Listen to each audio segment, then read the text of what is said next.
Do you want to lead as Jesus did so many years ago? Welcome to the Heck and Highwater podcast. I am your host, Reece Heck, and this is episode 2. And today we will be going over the different leadership traits that Jesus showed while he was on this earth, and things that you could implement yourself to be a great leader, or just so you can identify the traits of a great leader if there's somebody that you want to follow to lead you.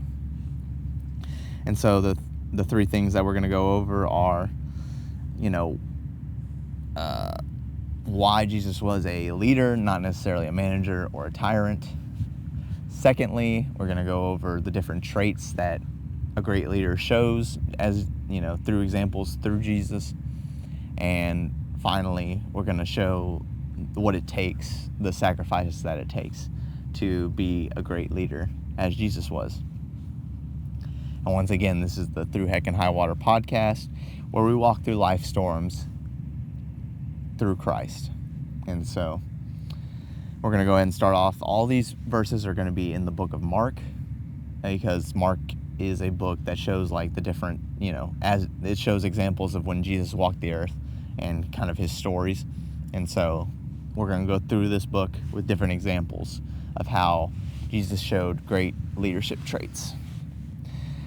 So first we'll start off. Jesus calls the fishermen Andrew and Simon Peter by saying, "Follow me, and I'll make you become fishers of men." He didn't, and in this verse, he doesn't say very much, which he never truly, honestly didn't say too much. He did speak a lot, he did, but whenever he was getting his disciples to follow him, he really spoke more with his actions, through his miracles, through his works that he did. Because he didn't have to say much, because they already saw what Jesus could do, so they were willing to follow him. And a lot of times today, we see those leaders that do a lot of talking, say the change that they're going to make, but then, you don't see much change. You don't see much that happens. But then there are those leaders that make the change. They're shifting a culture, either in the workplace or wherever it is, and that makes you want to follow them, not what they talked about doing. Most of the time, those kind of people don't even say that what they're trying to do. That you just see it. You see what the change that they're making. And so, that's just one of the traits that Jesus showed. He spoke more with his actions, not necessarily his words. Mark 10:42 through 44. Jesus called them together and said, "You know that those who are regarded as rulers of the Gentiles lord it over them, and their high officials exercise authority over them. Not so with you. Instead, whoever wants to become great among you must be your servant, and whoever wants to be first must be slave to all." And so this is a great example of how Jesus was a leader and not like some sort of tyrant, like he said, over the Gentiles. He told his disciples they had to be slaves over all people, which means they have to be servants over all people, and that's what Jesus always taught, was servant leadership. He also gave people freedom of choice. He always allowed his disciples the choice to make mistakes, to do things. He didn't tell people to do things. He didn't order them. Like, even whenever he had his disciples follow him, he stuck out his hand and offered them to follow him. He didn't tell them, "Come follow me," like demanding. He offered out his hand to do so. And, in today's world, leaders should give power to their subordinates. Leaders should allow their subordinates to make mistakes, to go through processes where they learn a lesson, where they grow, where they developed, not just be a manager and micromanage everything they do. And, don't allow them to be, allow them to do their job, allow them freedom to make those mistakes so they can grow, and they'll be better players, under you. They'll be better, and you'll have a stronger team. Don't just manage your people and, keep them restricted. Allow them to fail, allow them to do things, and, develop. Mark 9:35. Sitting down, Jesus called the 12 and said, "Anyone who wants to be first must be the very last and servant to all." Once again, servant leadership. This is what Jesus taught, was to be a servant. Gosh. Once again, servant leadership. That's what Jesus taught, was to be a servant, not as a leader, not necessarily, somebody that puts themselves first, somebody who's selfish. As a leader, you have to put your subordinates first. You have to care about their well-being before your own. Let them eat first. Let them get the good things first. And, in the tough times, whenever, the hard things come, you're first. As a leader, you're first. You set the example. But when it comes to the benefits, the positive things, allow your subordinates to enjoy those things first before you.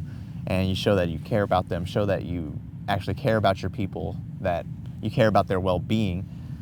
As a leader, be a servant to others. Don't be selfish, and don't just care about your own goals. Don't just care about your own well-being. But if you care about the well-being of your subordinates, you show that, we're in this together. We have this goal that we're trying to get, and we're going to do it together, and we're going to accomplish it together. So, selflessness, big thing of servant leadership.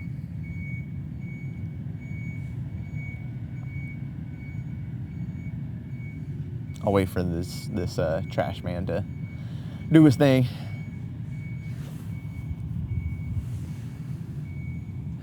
Where is he going? Is there a trash can over here? No. Okay. Second set of things we'll be talking about is looking at the traits that it takes to be a leader like Jesus. Still in the book of Mark.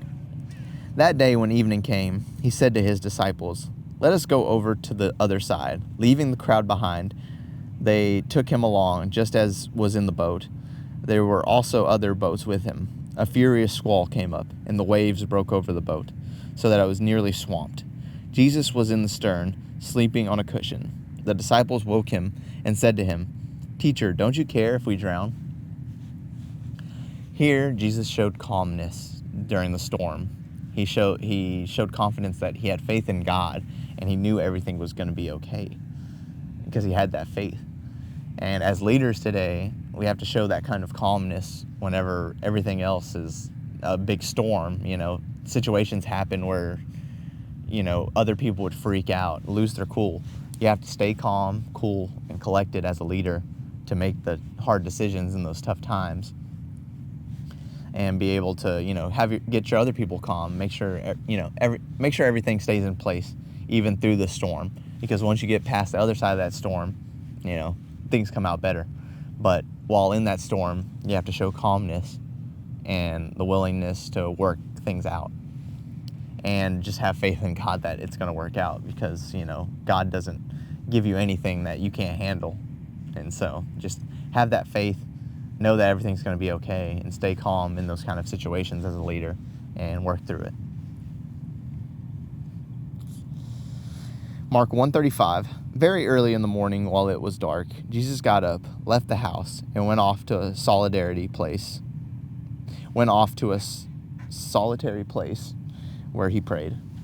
And so here he showed that discipline. He woke up every morning.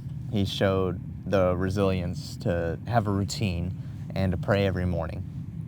And as a leader, you also have to develop the discipline system, the discipline routine to, whether it's working out, whether it's looking over your numbers, accounting, whether it's looking after your people, texting them every morning, whatever that system is, be disciplined and go through your routine every day. Just as Jesus did, he went and prayed every morning. Find a system that works for you as a leader, and be disciplined enough to go through that routine every day. Being disciplined is the trait that we're highlighting here, that Jesus showed back then. Mark 10:21. Jesus looked at him and loved him. One thing you lack, he said. Go sell everything you have and give to the poor, and you will have treasure in heaven. Then come follow me. 1 John 5:9. Jesus looked at him and loved him. One thing you lack, he said, go sell everything you have and give to the poor, and you will have treasure in heaven. Then come follow me. 1 John 5:9. Jesus looked at him and loved him. One thing you lack, he said, go sell everything you have and give to the poor, and you will have treasure in heaven. Then come follow me. Jesus had his disciples take action immediately. He wanted them to sell everything and go follow him.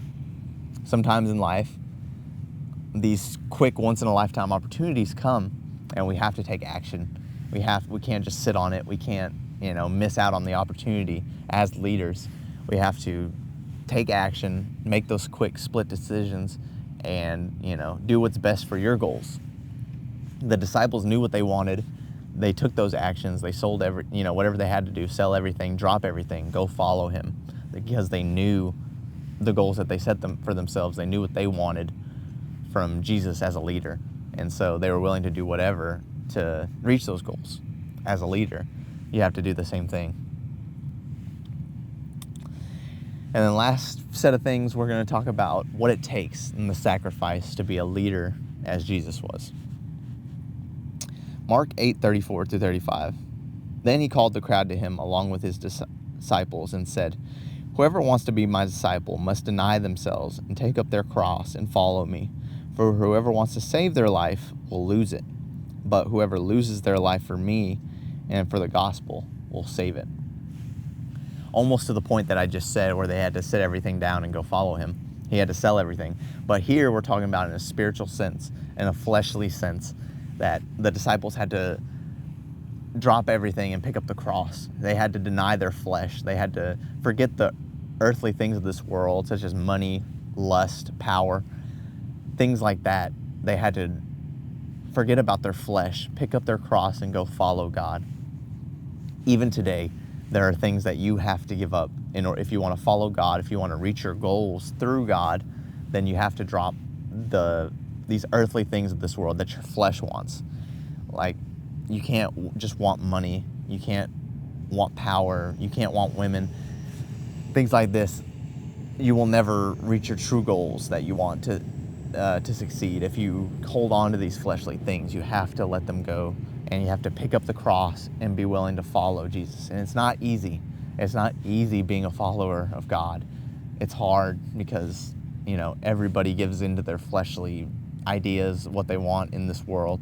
And you have to ignore the other people that do that, and you have to pick up the cross, do what you know is right, and follow God, no matter what other people are doing. You have to know what you want and know your goals, and pick up the cross, follow God, and have him lead you. And so that's the kind of sacrifice that it takes to be a leader, such as Jesus was. Mark 3:13-15. Jesus went up on a mountainside and called to him those he wanted, and they came to him. He appointed 12 that they might be him, and they might be with him, and that he might send them out to preach and have the authority to drive out demons. Here I just used this verse to highlight the 12 men that Jesus picked to be his disciples. They came from all backgrounds of life. He picked them from no matter wherever they came from, what they did in the past. He picked them because he wanted diversity with his disciples. He wanted them to come from different backgrounds, so to have different outlooks. And even today, as a leader, if you ever pick a team, if you ever pick employees, or whatever that may be, you want to diversify. You want to pick people with different backgrounds because you want those different outlooks on life, because one perspective is going to be much different from the other, and it's going to help in decision making. And it just shows that you all want to reach your goals together. Whatever that goal is, no matter where these people came from, you all want to reach the same goal, and you're willing to do whatever it takes to reach that goal. It's going to be difficult at first because, different backgrounds come, difference of opinion and things like that, but it'll all be worth it in the end whenever all you guys come together, take on your goals together, and accomplish what you want to accomplish. So diversify your team is the point here, and the difficulty it'll be in the beginning to do that. And then finally, Mark 3:30. He said this because they were saying he has an impure spirit. And so Jesus is saying the things that they were saying about him whenever he was making miracles happen, whenever he was doing these great works. People were still saying these bad things about him. Even his family, had doubt in him. Can you imagine doing all these great things and your family still doubts you, your family's not behind you, and they're not supporting you?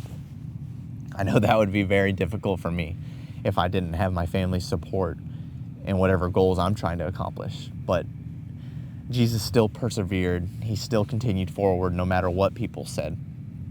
And even today, as a leader, you have to realize that people are going to speak negatively. People are going to disagree with you. But it doesn't matter, because you know your goals and you know what you want to accomplish, whatever that may be. You still have to persevere forward regardless of what people say, because you know your goals and you know the life that God wants for you.